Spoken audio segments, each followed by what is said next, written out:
பாலக்கீரையின் மருத்துவ பயன்கள்.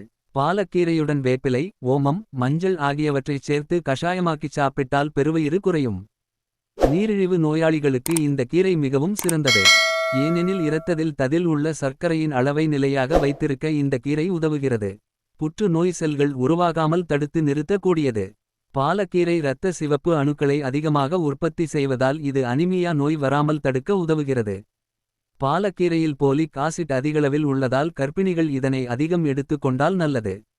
குழந்தைகளுக்கு பால் கொடுக்கும் தாய்மார்கள் இந்த கீரையை அதிகம் சாப்பிட்டால் பால் அதிகம் சுரக்கும். பாலக்கீரையில் வைட்டமின் ஏ அளவு நிறைந்து காணப்படுகிறது. அதிக இதில் மெக்னீசியம், ஜிங்க், காப்பர் மற்றும் விட்டமின் கே அதிகம் உள்ளதால் எலும்புகள் மற்றும் பற்கள் உறுதியாக உதவுகின்றன.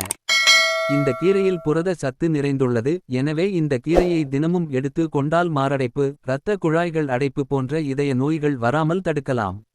கண் பார்வை நன்றாக தெரிய இந்த கீரை உதவி செய்கின்றன. இதனை சிறுபருப்புடன் சேர்த்து கூட்டாக சமைத்து சாப்பிடலாம்.